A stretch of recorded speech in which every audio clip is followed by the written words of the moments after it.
Hey everybody, it's Joe. I'm down here. Come on. Well, hey, welcome to another episode of the Typewriter video series.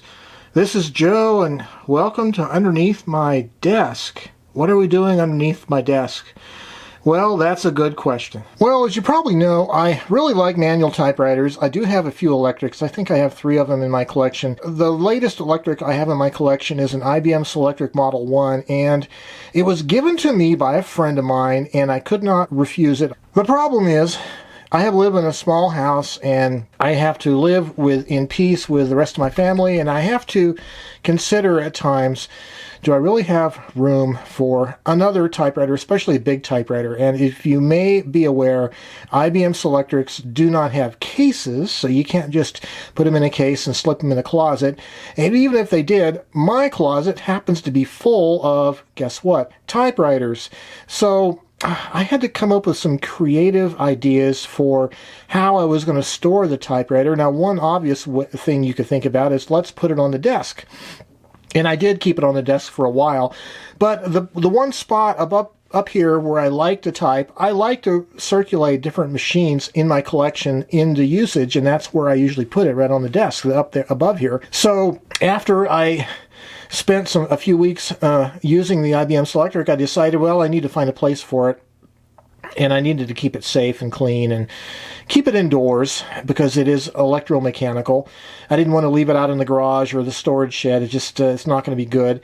And I did pay some good money to get it repaired, so I had to come up with a solution. Well, first of all, underneath my desk, I had already found room for my laser printer. I had enough room in here. I put my laser printer on top of one of these plastic storage bins where I keep my spare printer paper and other kinds of paper supplies. So it made sense that maybe I could find room underneath the desk for the IBM Selectric, but I didn't want to put it on the floor. And so this was the solution I came up with. I made myself a little stand out of some scrap plywood, some pieces cut down from a 4x4 post to make legs, and some scrap carpet and stapled to it.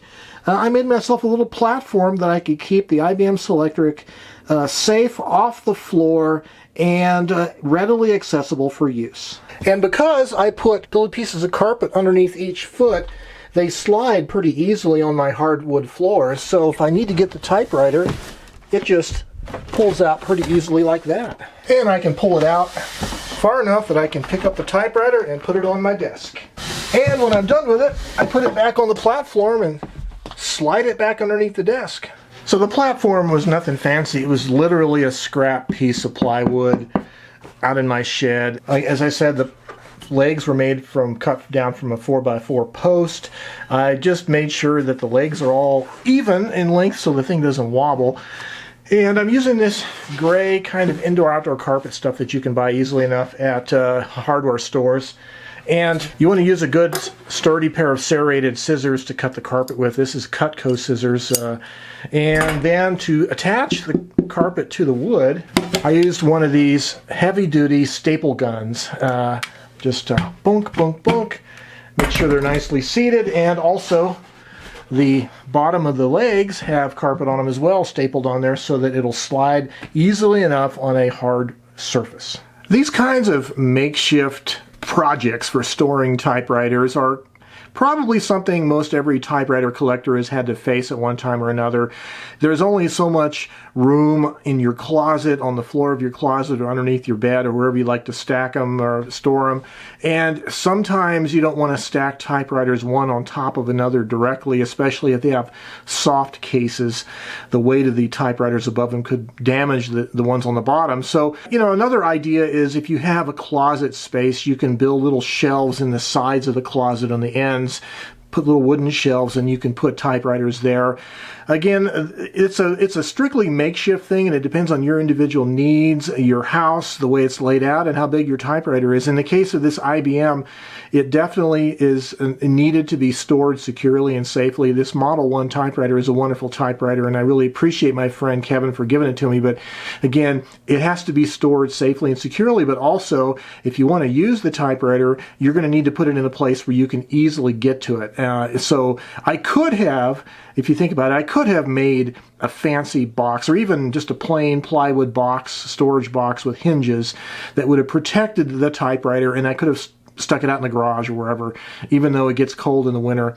But knowing that it would be out there like that in a box, which means it's probably going to be stuck on the floor in the corner or on the corner of a workbench, and then other things will be stuck on top of it just because that's the way clutter happens. That would make it more difficult to get the typewriter out when I needed it, and which means that it would end up not being used. So when you are storing typewriters in these makeshift situations, you kind of have to figure out, if I want to keep using this machine, not only do I need to store it, but I need to store it in a way that it is handy and readily accessible. I think my solution for this IBM is pretty workable. It slides easily enough on my hard floors with those little carpet squares on the bottom of the feet, and I can just pick it right up, stick it right down here on the desk, and I'm ready to go. Now, one of the other strategies for storing typewriters is to make them part of your decor so they can stay out. This is one way we did it. We have one typewriter, the Corona Standard, on a little shelving unit with books and pictures and stuff, and we have a little vinyl plastic cover for it, so it works pretty well as decor there. And I also have the Underwood Portable on a little tray table next to my audio cabinet, and it's also kind of like decor, but also functional because it has the roll of paper on the tray table legs. Now, if you have the style of house where you like to have china cabinets or kind of antique looking big wooden cabinets, that's also another good option for storing typewriters if you have room for those in your house and if they're not already being used for stuff like china. Also, storage bins, the more decorative furniture style that you might get at places like IKEA, you can stack those up and make a storage shelf for typewriters. If, again, that's compatible with your decor style and with your life partner. In my case, my wife didn't really want big old storage shelves, bins in one room full of typewriters visible. A few of them is nice, but not the whole collection out. So you have to kind of work with your layout of your house and with the likes and dislikes of your family to figure out what works best for you. Well, this is Joe Van Cleve with another quick little typewriter video series update on storing large typewriters with makeshift kinds of storage methods. And until next time, keep typing and have yourselves a great day.